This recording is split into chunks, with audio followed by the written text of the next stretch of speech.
Meus queridos, a paz do Senhor Jesus, louvado seja Deus, louvamos ao Senhor por mais este novo dia, louvamos ao Senhor pela sua graça que é infinita e está a cada dia sobre nós. Amém? Quero lhe convidar a estar conosco nesses minutos, vamos iniciando, conversando com Deus. Pai nosso que estás no céu, glorificado seja o teu santo nome, Pai. Obrigado por nos dar mais este dia novo. Obrigado pelas oportunidades que o Senhor tem nos dado. Obrigado, Senhor Deus, pela tua palavra. A mesma será lida, mas é o teu Espírito Santo que pode e vai nos ensinar nesta manhã. Tua palavra diz, Senhor, que somente o teu Espírito Santo é quem convence o homem do erro, do pecado e do juízo. Seja o teu nome glorificado em nossas vidas. Eu oro a ti, Senhor, te agradecendo em nome do Senhor Jesus. Amém.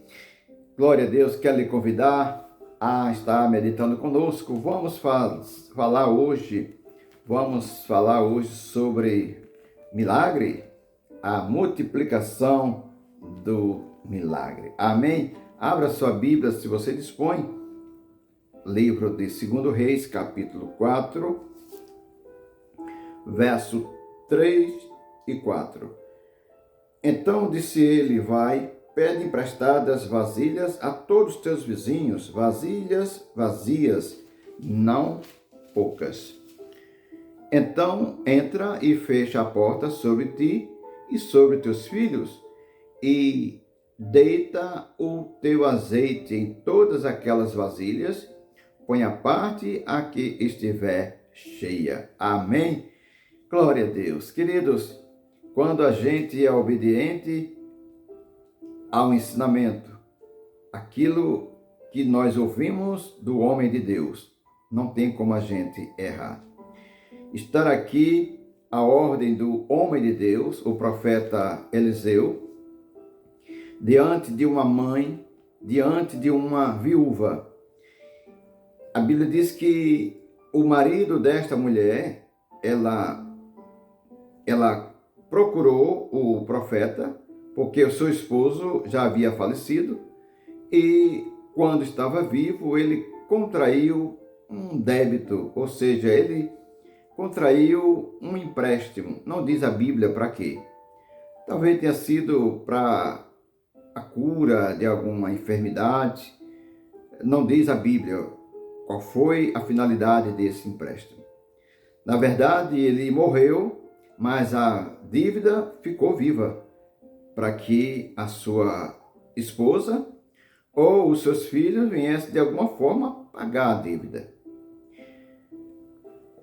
Na verdade, é que os dois credores, não diz a Bíblia os dois, eu quem digo, porque diz os credores.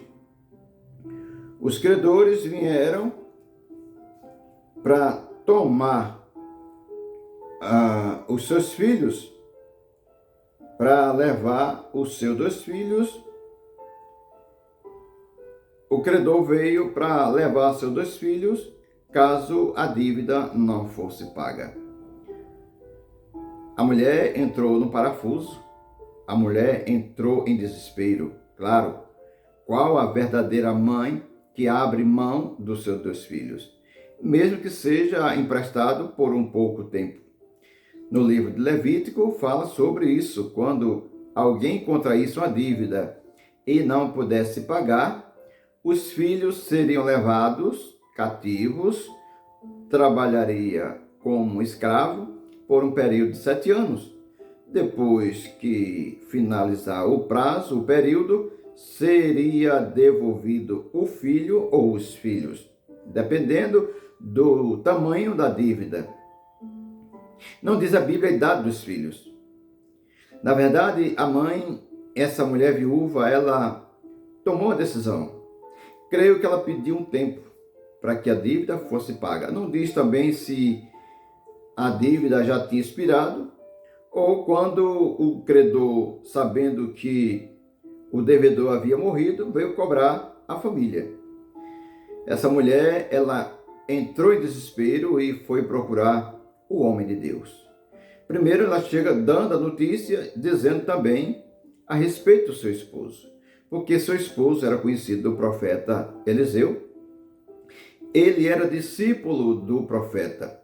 Não ser discípulo para ser profeta, porque não existe ensinamento para ser profeta. O profeta tinha uma escola de seminário e esse homem era seminarista.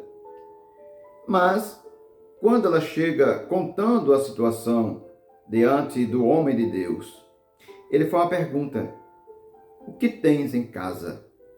Primeiro ele procurou saber o que ela tinha em casa. E ela disse: tua serva não tem nada senão um pouco de azeite na botija. Foi quando então você ouviu a palavra de início, quando ele deu ordem de como ela deveria proceder voltando para casa. Pedir vasilhas emprestadas, vasilhas vazias, não cheias. A mulher volta para casa, o profeta deu instrução como seria feito para que o milagre acontecesse. Ela teria que entrar na sua casa e fechar a porta do quarto. Então, ela colocaria com seus filhos o azeite que estava na botija. É muito interessante essa passagem, porque se a gente for ler e querer entender pelo entendimento humano, você não vai conseguir alcançar de como esse milagre aconteceu. Somente na visão, no entendimento espiritual.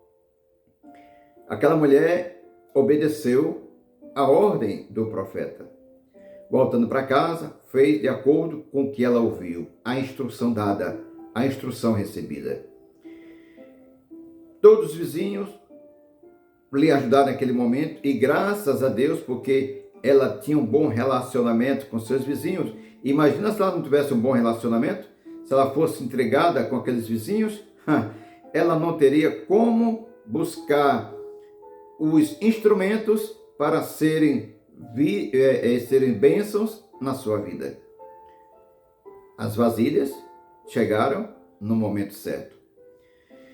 Quando ela pede para o filho trazer as vasilhas, quando ela pede mais vasilha, o filho disse que as vasilhas não havia mais, todas estavam cheias. Mas eu chamo a tua atenção para um detalhe muito importante nesse milagre. O milagre a ser feito na vida dessa mulher teria que ser feito com a parceria dos seus filhos. Quantos filhos essa mulher tinha? 2. Quantos estavam engajados com essa mulher, com a mãe? Quantos filhos? 1. E o outro fez o quê? Não diz a Bíblia. Suponho que o outro estava de lado, olhando, meio duvidoso, para ver onde ia chegar, o que é que ia acontecer. Você quer tirar essa dúvida? Veja o que foi que aconteceu. O verso 6 diz assim: cheias as vasilhas, disse ela quem? A viúva, a mãe dos meninos, a um dos filhos. Oxe, são 2 filhos? Por que ela perguntou a um dos filhos? Isso quer dizer que somente um acreditou, abraçou, recebeu a palavra dada pelo homem de Deus. Só recebe o milagre quem recebe a instrução e coloca em prática. Não adianta a gente ter fé se a gente não é obediente. Então, ela disse: traga mais vasilha. O filho disse: não há mais vasilha nenhuma.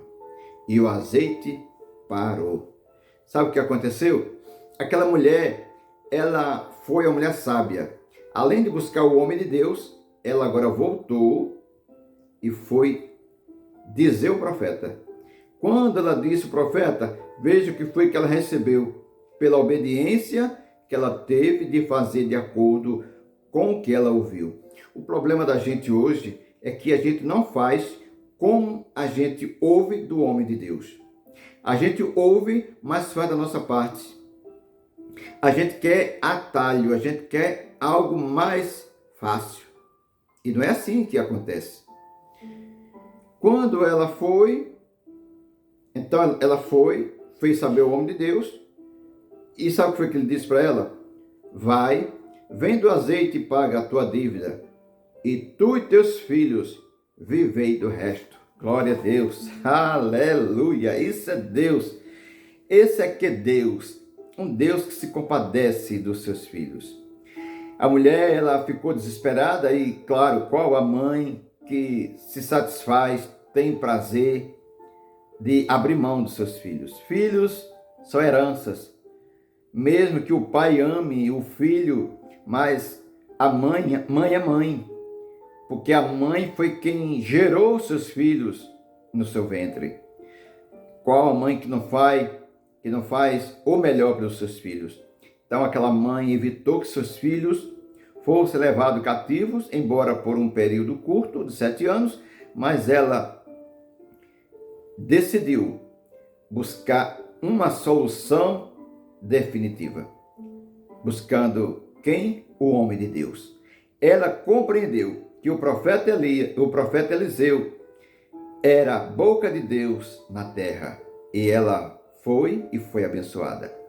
Talvez aquela mulher tivesse até vizinhos que tivessem condições financeiras de lhe emprestar o dinheiro e pagar a dívida. Mas como é que ela ia conseguir pagar depois? De qual forma? Na época não havia aposentadoria. A mulher não poderia trabalhar porque não era permitido, somente o homem é que era o mantenedor do lar. Então aquela mulher usou de sabedoria. A Bíblia diz que a mulher sábia edifica o seu lar e a tola destrói com as suas próprias mãos. Quem sabe, se você está passando por uma grande dívida, você tem a pagar e você não tem como no momento. Se você fazer uso da sua fé, buscar em Deus sabedoria, orientação e ao homem de Deus, Deus vai lhe dar instrução, assim como foi dado para essa mulher. Pai, eu quero te agradecer mais uma vez pela tua palavra. Obrigado, Senhor Deus, porque a tua palavra de forma alguma voltará vazia. Assim como essa mulher, essa mãe, essa viúva, ela foi a pessoa certa. Senhor, que possamos ter entendimento, sabedoria nos momentos difíceis da nossa vida, poder ir à pessoa certa, Pai. Senhor, nas tuas mãos eu coloco a minha vida, a vida de minha esposa, nossa família, meus vizinhos, meus companheiros de trabalho, meus chefes, os enfermos, os doentes que estão em casa, que estão nos hospitais. Tu é Deus que cura, Tu é Deus que alcança essas vidas. Os que estão saindo de casa à procura de um trabalho, o Senhor é Deus que pode abrir porta para que Teu nome venha ser glorificado e Teus filhos serem mais abençoados. Os que estão detidos nas cadeias físicas, nas cadeias espirituais. Filhos, Senhor Deus, que estão envolvidos, Senhor, com aquilo que não Te agrada. Filhos que receberam o bom ensinamento dos pais, hoje estão fora do Teu caminho, envolvidos, Senhor Deus, nas drogas, envolvidos na prostituição, envolvidos em caminhos tortuosos. O Senhor é Deus que pode trazer de volta esses filhos para Te servir com fidelidade. Dás-me de bênção, de paz, que possamos sair e retornar debaixo das Tuas mãos. Eu oro a Ti, meu Pai, Te agradecendo, em nome do Senhor Jesus. Amém? Se Deus permitir, no próximo encontro, estaremos juntos para mais um momento de reflexão da Palavra de Deus. Um grande abraço, a paz do Senhor Jesus.